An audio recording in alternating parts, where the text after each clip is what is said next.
Hey everyone, it's Ann here, and today's going to be a quick video where I'm going to share with you 3 places I go for inspiration when I want to kind of throw some new elements into my business, or I just want to entertain some new ideas. And you might be surprised about where I go for those pieces of inspiration, but maybe not, because you might know me already. You might have heard everything and said, yeah, Ann, we know. But anyways, here goes. So number one, the first place that I like to go, overall, I like going to businesses that I love them because of their marketing, their vision, the way they do something in their business, or just their product. Let's just be honest. It could be just their product. So one of those is Starbucks. This is not a Starbucks ad. I am always just carrying this cup because I just love it. I drink water, tea, coffee, everything in this cup. Anyways, so the reason I love Starbucks is because I feel like they do so much right on so many different areas of their business, and I love it. I love their marketing. I love their design. I love their emails. I love I love their company culture. I love how happy the baristas are in almost every Starbucks or Starbucks type kiosk I go to here in Seattle. Now I realize that maybe those people are just happy, and maybe that's who they look for, people who are happy and excited to be there. But I love that part of them. So I love their marketing. I love their kind of these products. I like their coffee too, but funny thing is I kind of like their products better, and I like their overall kind of style. I love it. So I go to them when I'm looking for inspiration but I'm going to write about one thing actually. Is that this week? Oh yeah, I'm going to be writing this week on the blog. There's like some things that Starbucks has taught me about marketing, or like very specific things that I love. So you'll hear about those later, but those are the main reasons I love Starbucks. So the next one is mostly because just I see the pieces and I see them coming out and I get a little bit of the behind the scenes, but I want to say for the record that my husband keeps everything related to his work on Halo, the Halo products, the Halo universe, completely secret. He won't even tell me anything, like no release dates, nothing. He will only show me stuff that is public and available for public consumption. Even though and actually I said, that's probably a good idea. I'm not going to intentionally share something, but it's better that I just don't know. So there's a few things I love about the Halo, kind of like the whole thing that I've witnessed. I love how they launch.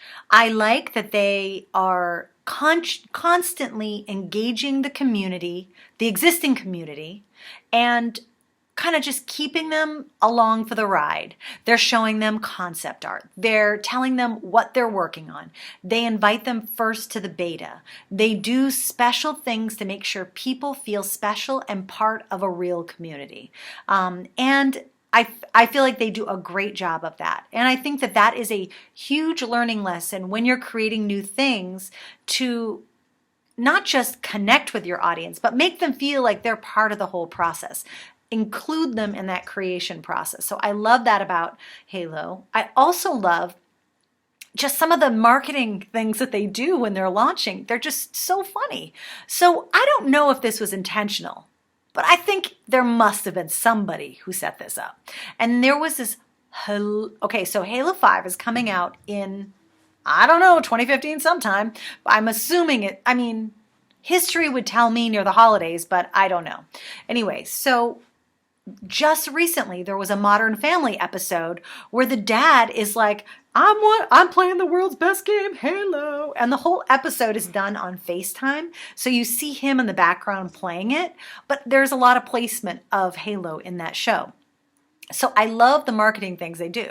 They just put up and I'll put a link to it, kind of like a coming soon graphic on Tumblr, because I think this weekend, I don't know when you're going to be watching this, but basically just prior to the weekend where they're going to release some sort of special kind of intel about the upcoming launch of the game, they put up like a little splash page on Tumblr. So I like watching what they do because I'm like, oh, why did they choose Tumblr?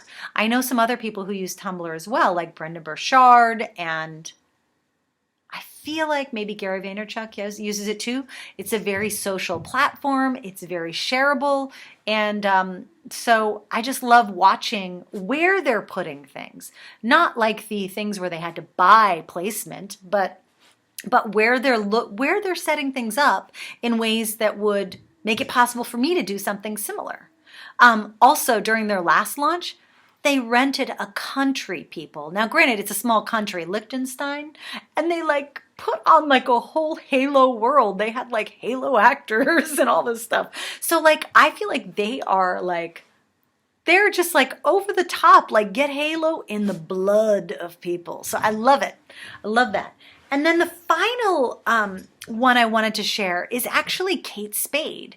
And Kate Spade Kate Spade has a very specific audience of which I am part of. I love Kate Spade, but it's because I love their color. I love that their Instagram feed is colorful. I love that it engages you. I love that they have sales, and I love their email marketing. They're really inspiring the way, and I look at the copy that they use because I love that. Always speaks to me. So I'm thinking, okay, maybe they'll speak to somebody else who also likes Kate Spade, and I like Kate Spade. So I'm looking at those things too. I like their copywriting, and their overall graphic design, their use of color in social media.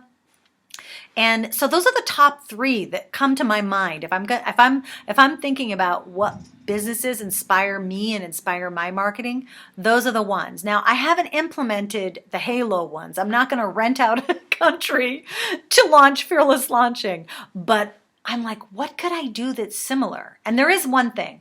I'll share that later, but like there are so many things that you can learn from these companies that you're just faced with and you're constantly using on a regular basis.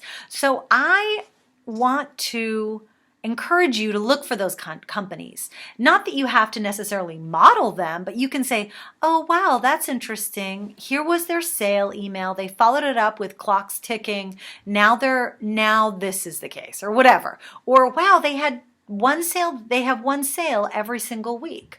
Oh, okay, this is how they launch a new handbag. Oh, this is how they launch their cups. Like when I found out that they launch on Tuesdays. I'm like, okay, why do you launch on Tuesdays? So anyway, I think you can learn a lot, and you should just pick apart your favorite companies and find out what they're doing and apply what you can to your own business, but start being curious. So that's it for this video. I hope you enjoyed it. I hope you learned something. Hope you don't think I'm a complete spaz. I realize how excited I get and coming at the camera.